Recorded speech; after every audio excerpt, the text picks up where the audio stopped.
अब फैलिए ने जमा किया 8 महीना हो गया। अब रोज राजनाथ जी भी जाते हैं, हम भी जाते हैं, लेकिन देते नहीं। क्यों रोज जाते हैं? तब का सर साल भर में कर ले तब तो देखो हमको एक से अब आप समझ लो कि कल मैं लौटा 11, उन लोगों ने हमसे कहा कि साहब अपनी अपनी मजबूरी बताई, उनको काम वो जिले के नेता, आप तो अपना काम कर लिए और जो बूथ की कमेटी है बनाने हैं, किसी गांव में बैठ जाओ क्या पाते हो, देते हो ललकार के देते हो खूब की धीरे धीरे, जैसे बुल्लू और हीरा का विवाह भी रस्म होता था। नेता अगर अपना भाषण से जनता को आकर्षित न कर ले तो नेता को करना चाहिए। तो आपके विधानसभा सबकी उपस्थिति अनिवार्य होगी, ठीक है? सूचना सबको दीजिए।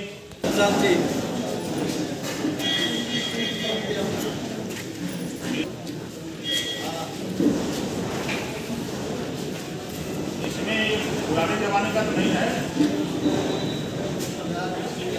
हाँ? बलिया लड़का नहीं लेते।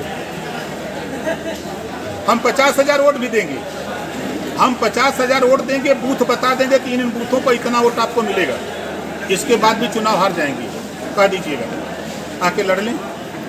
ओम प्रकाश को धमकी मत दें, खुद पार्टी बनाए ना, और हिम्मत नहीं पड़ी कि एक टिकट मांग लें समाजवादी पार्टी से, एक टिकट। पार्टी मैं भी बनाया हूँ, मेहनत करता हूँ, 16 सीटें हमने लिया, बेशक 16 सीटें लिया, लड़ा। आज भी विधानसभा में 6 विधायक हमारे हैं ना। कहना और करना बड़ा आसान है। अगर इतने ताकतवर थे तो गए तो थे समाजवादी पार्टी की सरकार बनाने में। उन्हीं के घर में तो हार गए, इटावा, कन्नौज, फर्रुखाबाद, फरुजाब, आगरा, मथुरा हार गए। 2024 के लिए सबसे पार्टी कौन सी है आपका? मायावती जी, बहुजन समाज पार्टी। कल मोदी जी वाराणसी आ रहे हैं, क्या दिक्कत है भाई? देश के प्रधानमंत्री हैं, पूर्वांचल को बड़ी सौगात देने वाले। अब सौगात तो यह है कि सामाजिक न्याय समिति की रिपोर्ट लागू नहीं हो पाता। जो सामाजिक न्याय की बात हो रही है, 27% आरक्षण में सबको बांट करके हिस्सा दिया जाए, तो वो तो नहीं पूरा हो पा रहा है। और देखिए, कोई भी प्रधानमंत्री हो चाहे मुख्यमंत्री, जब तक वो कुर्सी पर रहेगा, प्रदेश और देश के विकास के लिए वो काम करेगा। चंद्रशेखर को इस बीच गोली मार दी गई, प्रदेश में कानून व्यवस्था पर कुछ कहेंगे? देखिए, दुर्भाग्य है, और चंद्रशेखर जी ही नहीं, जब अदालत में मारा जा रहा है अपराधी और हमारा जज जान बचाने के लिए भाग रहा हो, अब इससे बड़ा प्रमाण क्या हो सकता है? चलिए, कानून व्यवस्था में सुधार की जरूरत है 100%। ये जिले के संगठन की समीक्षा बैठक हो रही है और ये काम पूरे प्रदेश में हो रहा है। इस बार इधर संगठन की जिम्मेदारी हमको 15 जिले की हमको खुद मिली है। जैसे कल मैं मऊ में था, आज गाजीपुर हूँ, कल आजमगढ़ रहूँगा, परसों बनारस, फिर अम्बेडकर नगर, फिर बस्ती करके फिर हम खाली हो जाएंगे, लखनऊ चले जाएंगे। फिर उसके बाद हमारी ड्यूटी 14, 15, 16, 17 4 दिन फिर लगी है। फिर उसके बाद 2 दिन के लिए गए, फिर 4 जिले की हमको ड्यूटी मिली। तो सभी अलग अलग जगहों पर पार्टी के संगठन की समीक्षा हो रही है। जो काम दिया जाता है पिछले महीने, उस काम में क्या प्रगति हुई, हमारे ज़िले के नेता, मंडल के नेता, प्रदेश के नेता इसको करते रहे। लेकिन इधर हमको लगा कि हमको गए संगठन की समीक्षा में ज़्यादा दिन हो गया, तो हमने अपने संगठन की समीक्षा का काम शुरू किया। आपकी पार्टी द्वारा यहाँ उपचुनाव लड़ने की चर्चा, हालांकि कल आपने खंडन किया, क्या कहें? कि ऐसा कुछ नहीं है, सिर्फ ये एक फिजूल की चर्चा हम कहते हैं। अब हमारी किसी दल के किसी नेता से कोई बात नहीं, कोई चीत नहीं, और हल्ला इतना तेज हो गया कि हम अभी चुनाव के सूचना जारी नहीं हुई और चुनाव लड़ने का ऐलान भी अखबारों में आ गया, टीवी पर आ गया। वही हाल है कि राजा को पता नहीं, मुसहर बन बांट ली। नेता जी अखिलेश यादव ने कल कहा है कि महाराष्ट्र की तर्ज पर वो आपके विधायकों को भी तोड़ सकते हैं। तो तोड़ने के लिए विधानसभा के चुनाव में उन्होंने हमको जो 16 सीट दी थी, शायद मैं नहीं होता तो सब उन्हीं की पार्टी से प्रत्याशी होते, उन्हीं की पार्टी के प्रत्याशी सब लड़े। वो तो हम लोग थे 4 सीट पर हम लोग लड़े हैं, वो कुछ भी कर सकते हैं क्योंकि वो बहुजन समाज पार्टी को तोड़े हैं। आज भी उनके पास बहुजन समाज पार्टी के विधायक हैं जो उनको घसीटते हुए ले गए थे उनके यहाँ। याद होगा आप लोगों को भी, जो लखनऊ का जो विधानसभा का कार्यक्रम था, कितना बुरी तरह पीटा था विधायकों को। कौन पीटा था? समाजवादी पार्टी के गुंडे पीटे थे। वही समाजवादी पार्टी के नेता बोल रहे हैं ना। ये इतिहास है समाजवादी पार्टी का कि बहुजन समाज पार्टी के विधायकों को तोड़ करके सरकार चलाई है। और जितना बुरी तरह पीटा है, आज भी कई विधायक को मैंने देखा उनकी पार्टी में है। एक दिन मजाक में हमने पूछा कहा हो अब के टांगी तो लोग के आएंगे तो पूछ लीजिएगा कि अब कहाँ टंगा के जीवन। अध्यक्ष जी, शिवपाल जी से आपके रिश्ते बहुत अच्छे हैं। उन्होंने कहा है कि मैं पार्टी को तोड़ चुका हूँ एक बार। वो तो खुदा टूट गए, था दूसरे को तोड़ेंगे।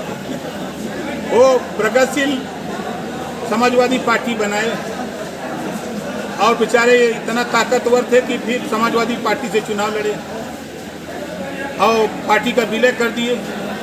इतने लोगों को उन्होंने धोखा दे दिया। जो अखिलेश जी से नाराज लोग थे वही शिवपाल जी के साथ आए और शिवपाल जी फिर वहीं चले गए। अब उनका क्या होगा जो शिवपाल जी के साथ खड़े थे? अब तो बेचारे किधर के भी नहीं हुए। आपकी तस्वीरें भारतीय जनता पार्टी के बड़े लीडरों के साथ आजकल खूब वायरल हो रही है, इसके पीछे कहानी क्या है? देखिए, पुरानी फोटो है। हमारे कुछ पत्रकार भाई बड़े मास्टर हैं, पुरानी फोटो लगा देते हैं और कहते हैं कल मुलाकात हो गई बनारस में। पुरानी फोटो लगा देते हैं जो हम उनके साथ 18 महीना रहे हैं। तो क्या लगता है नई तस्वीरें आने वाली हैं? अभी तो हमारी कोई बात किसी नेता से, किसी दल से नहीं है। हमारी देखिए अभी भी पहली प्राथमिकता है मायावती जी, सोनिया जी, नीतीश जी, अखिलेश जी, जयंत जी। ये लोग इकट्ठा हों। जिस दिन इनको महसूस हो कि राजभर की भी ज़रूरत है, 2 घंटा पहले हमको बता दें कि फला जगह हम लोग इकट्ठा हो रहे हैं, तो ओम प्रकाश राजभर उन 5 लोगों से पहले ही वहाँ पहुँच जाएगा। अगर भाजपा के खिलाफ जाना पड़ा तो भी जाएंगे? 100% हम भाजपा के नाम रजिस्ट्री थोड़ा किए हैं। कल मोदी जी आपने पिछली बार की बात हो रही थी तो आपने कहा था समाजवादी पार्टी से कि 5 सीट लोकसभा की लेंगे, तो अगला गठबंधन किसी से भी होगा तो क्या उन बातों पर आप अभी टिके हैं? क्यों नहीं मांगेंगे? नहीं। आप बताइए कि चाहे मिर्जापुर हो, रावटगंज हो, बनारस हो, चंदौली हो, गाजीपुर हो, बलिया हो, सलेमपुर हो, घोसी हो, आजमगढ़ हो, लालगंज हो, अम्बेडकर नगर हो, फैजाबाद हो, बस्ती हो, खलीलाबाद हो, गोरखपुर हो, बांसगांव हो, महाराजगंज हो, देवरिया हो, सलेमपुर हो, आपके देवरिया हो, 32 लोकसभा सीटों पर हम काम करते हैं। 22 साल हो गया हमको, 21 साल। तो जब हम 32 लोकसभा सीटों पर भी विगत चुनाव में 2022 के चुनाव में हमको एक सीट एक लोकसभा में मिली, कहीं 2 सीट मिली। 1 सीट लड़े तो 1 लाख, 1.25 लाख, 90,000, 80,000 उठ पाए। जहाँ 2 सीट लड़े वहाँ 2 लाख के ऊपर उठ पाए। तो 15 लोकसभा सीटों में हम चुनाव लड़े अपने सहयोगी दल के साथ। 1 सीट लड़े तो हमारा सहयोगी हमको 1 सीट पर वोट दिलाया, हम उसको 4 सीट पर दिलाए। जहां हम 2 लड़े उसको 3 पर दिलाए, वो हमको 2 पर दिलाया। तो 15 लोकसभा तो प्रमाणित हो गई। उसके बाद जैसे आजमगढ़ की लालगंज में हम नहीं लड़े, हम देवरिया में नहीं लड़े, हम बांसगांव नहीं लड़े, हम बहराइच नहीं लड़े, फैजाबाद नहीं लड़े, अम्बेडकर नगर नहीं लड़े। इन सीटों पर जहाँ हमारा संगठन है जनाधार है, 17 ऐसी लोकसभा सीटें हैं पूर्वांचल की जहाँ हम नहीं लड़े, समझौते में सीट नहीं मिली। तो 32 लोकसभा सीटें हैं। तो 32 लोकसभा सीट में अगर हम 5 मांग रहे हैं तो क्या बुरा कर रहे हैं भाई? आप 5 सीट कौन सी मांग रहे हैं?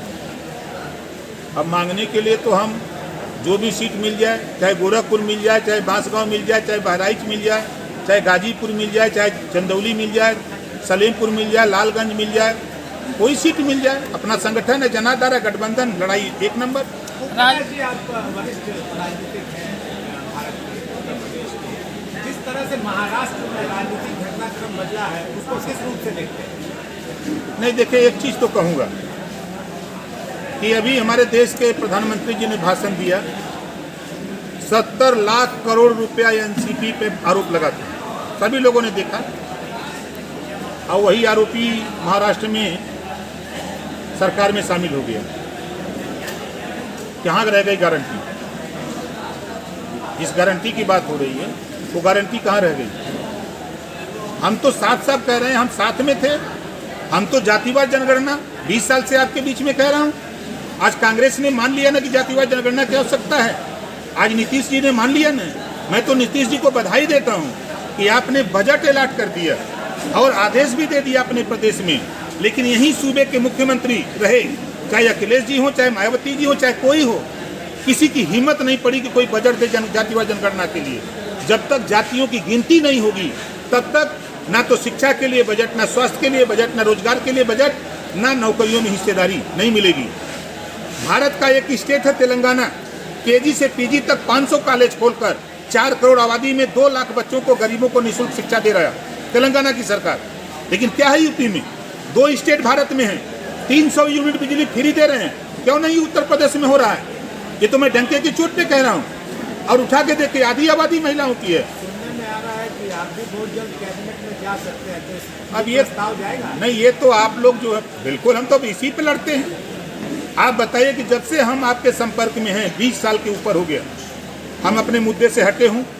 चाहे पूर्वांचल राज्य अलग कराने का हो, चाहे शराबबंदी का मामला हो, चाहे आधी आबादी महिलाओं की है, लोकसभा विधानसभा में आधी सीटें आरक्षित कराने का हो, नौकरियों में आधी सीटें आरक्षित कराने का हो, चाहे उनको शिक्षण संस्थाओं में हो, एक बिंदु बता दीजिए हम पीछे हटे हों।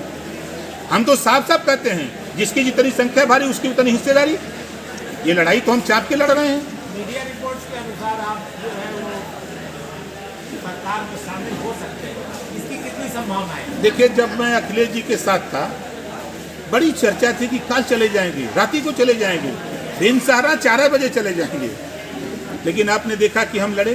फिर मैं कह रहा हूँ कि मायावती जी, अखिलेश जी, सोनिया जी, नीतीश जी, जयंत जी एक मंच पर अगर कल आने का ऐलान कर दे तो ओम प्रकाश राजभर उनसे पहुंचने से पहले ही हम मंच पे दिखाई देंगे। पिछले दिनों आप देश भर में भ्रमण किए और तमाम नेताओं से गठबंधन की बात कर रहे थे, एक मंच पर लाने की बात कर रहे थे। लेकिन जब पटना में सारे दल जो एक साथ जुटे, वहाँ ओम प्रकाश राजभर नहीं दिखे। भाई, हमको न्योता नहीं, पहली बात। अब हम शुरू करने जा रहे हैं, ठीक है? 7 अक्टूबर 2023 गांधी मैदान पटना बिहार, वंचित समाज जागरण महारैली का कार्यक्रम हमने रखा है। अब उसी रैली में जिस तरह 2022 में हमने ऐलान किया, आप ही लोगों के चैनल पे बड़ी चर्चा थी कि 1 हेलीकॉप्टर से 2 हुआ, 2 से 3 आ रहा है, तो फिर ले आए वहाँ अखिलेश जी को। उसी तरह हमारा प्रयास हो रहा है कि 7 अक्टूबर को हम अपने गठबंधन का ऐलान करेंगे। किसके साथ जाएंगे, इधर बीच में जो 3 महीने का समय है, इसी बीच हम तय कर लेंगे। अब बताएंगे हम वहीं 7 अक्टूबर को। कौन कौन रहेगा गठबंधन? अब बतियाई तब न। नेता जी, स्वामी प्रसन्न मौर्य का ये बयान है धर्मांतरण को लेकर कि धर्मांतरण के पीछे जो है मठ के मंदिर पुजारी ये लोग शामिल है, कोई विदेशी शक्ति नहीं है। देखिए, जब ये सत्ता में लोग रहते हैं, नेता लोग, तब इनको ना धर्मांतरण दिखाई देता है, ना हिस्सेदारी दिखाई देती है, ना रामायण महाभारत की चौपाई दिखाई देती है। जब ये सत्ता से बाहर होते हैं तो इनको सब लोगों को सब कुछ दिखाई देता है। जब सत्ता में रहते हैं तो झूर घास इनके लोगों के चश्मा से हरियर लौका लगा, और जब निकल जाते हैं सत्ता से बाहर, 4 बार बहुजन समाज पार्टी की सरकार में थे तो कुछ नहीं बोले, 5 साल बीजेपी की सरकार में मंत्री थे तब कुछ नहीं बोले, अब सत्ता से बेदखल हैं तो बोल रहे हैं। अखिलेश जी बयान दे रहे हैं, आप कहे थे कि उनके कई विधायक आपके संपर्क में है, तो अखिलेश जी कह रहे हैं तो जितना तोड़ना है तोड़े, देखते हैं कितना तोड़ेंगे। रहीमन चुप हो बैठिए, देख दिनन के फिर। याद होगा कि मैं गाजीपुर में कहा था कि बीजेपी से ले आऊँगा समाजवादी पार्टी में, ले आया कि नहीं ले आया? जब हल्ला हुआ तो रोक लग, भाई जिसके यहाँ से आ रहे हैं वो तो चालाक आदमी है ना, रोक लग गई। इसी से हम दिखाऊंगा आपको और आऊँगा, बताऊँगा। प्रकाश जी, शिवपाल यादव कह रहे हैं कि लगता है कि उनको